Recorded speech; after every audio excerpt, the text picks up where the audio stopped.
اور فائنینشلی پاکستان ایک غریب ملک ہے اور ہم فنڈز کے اوپر گرانٹس کے اوپر قرضوں پہ چلتے ہیں. تو جو غریب ہوتا ہے وہ کہتے ہیں نا کہ غریب سے تے لڑے کیوں کے ساتھ کریں جس نے ہمارا ناک میں دم کیا ہوا ہے. لیکن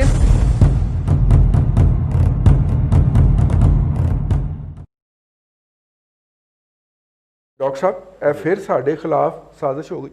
دیکھیں ایک تو سب سے پہلے تو رضی صاحب ابھی کیونکہ آپ نے بھی ذکر کیا بھارت کا, بریگیڈ صاحب نے بھی کیا, ہماری ایک پرابلم یہ ہے کہ ہم جب ہم پہ الزام لگتا ہے تو ہم اپنے سے توجہ اٹھانے کے لیے بھارت کی, بنگلہ دیش کی, نیپال کی اس کی بات شروع کر دیتے ہیں.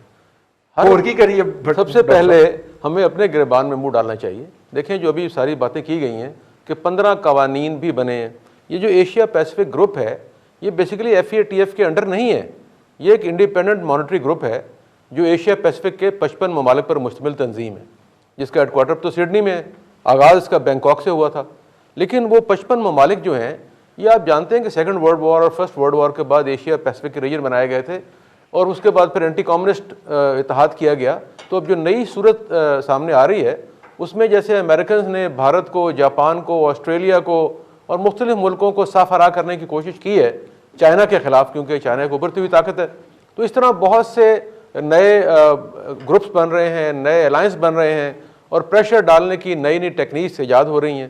یہ جو جیسے آپ دیکھ رہے ہیں کہ FATF کے بعد اب یہ ایشیا پیسفک گروپ نے اپنی 44 جو گزارشات تھیں اس میں سے 29 مانی گئی ہیں, 15 پہ لیجسلیشن ہو گئی ہے, لیکن تسلی بخش نہیں ہے. حالانکہ FBR, اس کے علاوہ جو انکم ٹیکس ریونیو برانچ ہے وہ ہے, CTD, یہ سارے محکموں کی کوارڈینیشن کر کے مختلف چیزوں کو کنٹرول کیا جا رہا ہے. حتیٰ کہ جو لوگوں کے نیشنل سیونگ اکاؤنٹ ہیں ان پہ بھی دسترس اور ان کی بھی تلاشی شروع ہو گئی ہے.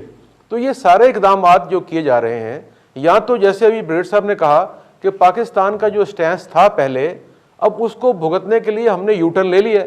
یا تو ہم وہ اقدامات پہلے نہ کرتے کہ ہم بہت بڑے دنیا میں دائی تھے آزادی کے, جہاد کے, اور پھر ہم نے یو ٹرن لے لیا.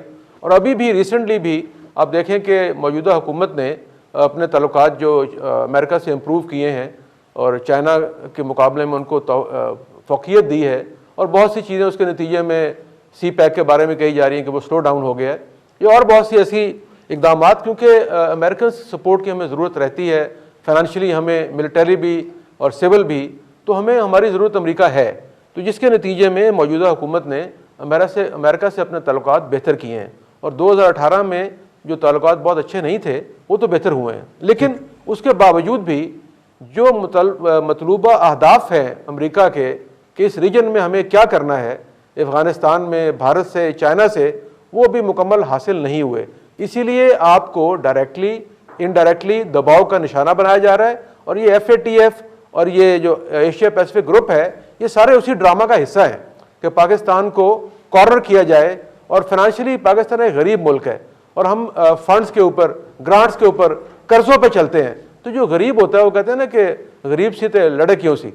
تو میرا خیال میں ہمارا قصور یہی ہے کہ ہم غریب بھی اور کمزور بھی ہیں, لیکن ہمارے دعوے بہت بلند بانگ ہیں اور ہم بڑھ کے بڑی مارتے ہیں. بڑھ کے بڑی مارتے ہیں. بھٹی صاحب کہتے ہیں تسی تو کدی بڑک نہیں ماری, ڈاکٹر صاحب کہتے ہیں بڑکاں بڑیاں مارتے ہیں.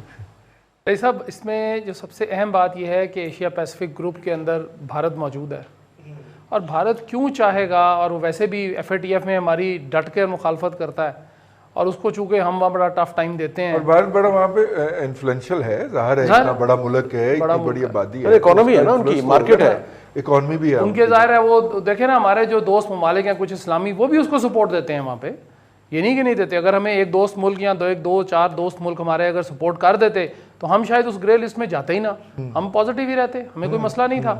لیکن بھارت دیکھیں جی کیوں چاہے گا کہ وہ ہمیں ریلیف دے, یا ہمیں کسی طرح آزادی دے, یا ہمیں کسی طرح سکون کا سانس لینے دے. اس نے تو ہر وقت ہمارے ساتھ کچھ نہ کچھ ٹھوکا ٹھاکی لگائی ہوتی ہے, وہ چاہے LOC ہے, وہ چاہے مقبوضہ کشمیر ہے, وہ چاہے آپ کے جو ہیں بارڈرز ہیں, جو بھی اس کے ساتھ ملتے ہیں, ہماری جتنے بھی مراسم ہیں, جہاں وہ اس کو لگتا ہے, جہاں اس کو موقع ملتا ہے, وہ موقع ہاتھ سے جانے نہیں دیتا. اب جس طرح ڈاکٹر صاحب نے کہا ہے, بریگیڈیئر صاحب نے بھی کہا ہے کہ رپورٹ کے اندر بہت سارے ابہام ہیں کہ 15 قوانین آپ نے بنانے تھے مختلف. اس میں ایک قانون یہ بھی تھا کہ جو ہماری پروونشل اتھارٹیز ہیں ٹیررسٹ کنٹرول کی, یعنی CTD جو ہے, اس کو ڈائریکٹلی اس کو جو ہے نا سارا کچھ دے دیا جائے, اس کو کورٹ سے اجازت لینی نہ پڑے کسی بھی قسم کی. اب دیکھیں کئی چیزیں ہوتی ہیں جو یہ ممکن نہیں ہوتا, اور یہ وہی چیز ہیں جو قوانین جو 4 جو وزیر صاحب نے بھی کہا کہ اس پہ ہم عمل درآمد نہیں کر سکے، اس میں سے 25 جو ہیں وہ ہم نے پارشلی کی ہیں.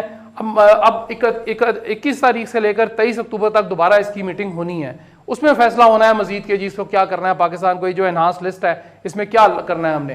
لیکن معاملہ یہ ہے کہ اگر پاکستان اچھی ڈپلومیسی کر لے گا ایشیا پیسیفک گروپ کے اندر بھی تو کوئی مذائقہ نہیں ہے. ہمارے فارن منسٹر صاحب بڑے قابل آدمی ہیں، اچھی بات کرتے ہیں، نرم گفتگو کرتے ہیں، ان کو چاہیے کہ وہ وہاں پہ جائیں اور بھارت کا جو بھی پروپیگنڈا ہے اس کے خلاف بات کریں اور اس کو کم از کم کچھ نہ کچھ تو اس کو ڈائی ڈاؤن کریں، میل ڈاؤن کریں کسی بھی طرح.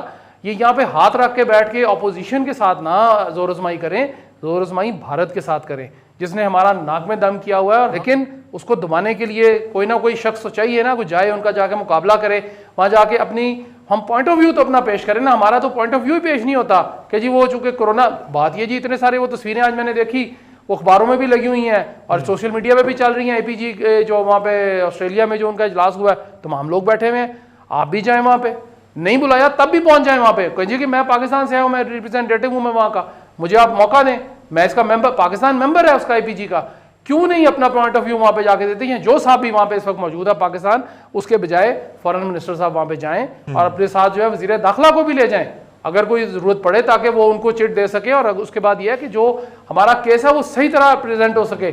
چونکہ ایک بات طے ہے کہ جب تک بھارت اس ایف اے ٹی ایف میں موجود ہے، اس کے مراسم موجود ہیں، ہمارے برادر اسلامی ممالک کے ساتھ بہت سارے ملک ہیں، ہمارے 48 ملک ہیں، اس میں ہم بھی شامل ہیں، ان میں سے ہو سکتا ہے ان کے 4 کے ساتھ ہوں، ہو سکتا ہے ان کے 24 کے ساتھ ہوں. تو ہمیں ایک طرف تو یہ لڑائی لڑنی ہے، ایک طرف کہ اپنے اسلامی ملکوں کو اکٹھا کریں تاکہ وہ ہمارے حق میں بولیں. دوسرا جو ہمارے دوست ممالک ہیں، خاص طور چائنا نے ہمارا کبھی ساتھ نہیں چھوڑا، وہاں بھی نہیں چھوڑے گا. وہ کہہ رہا ہے بار بار کہ جی میں پاکستان کے ساتھ کھڑا ہوں. تو ہمیں ترکی کو بھی منانا چاہیے اور باقی جو ممالک ہیں ان کے ساتھ بھی ڈپلومیسی کے اوپر تھوڑا سا زور دے دیں، کچھ بھی نہیں جاتا، ذرا سا زور دے دیں. سعودیہ کو بھی چلیں سعودی عرب کو بھی منا لیں جی.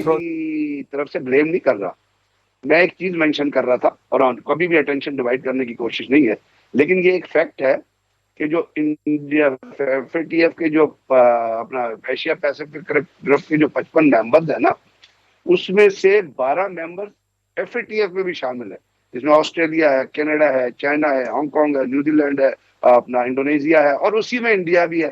تو جو ایشیا پیسیفک گروپ کی جو بھی ریکمنڈیشنز بنتی ہیں جب وہ ایف اے ٹی ایف کے اندر پیش ہوتی ہے تو وہاں پہ آپ پتہ ہے بلیک لسٹ ریسنٹلی کون سے بلیک لسٹ ہوتی ہے، نارتھ کوریا بلیک لسٹ ہوا تھا، ایران بلیک لسٹ ہوا تھا.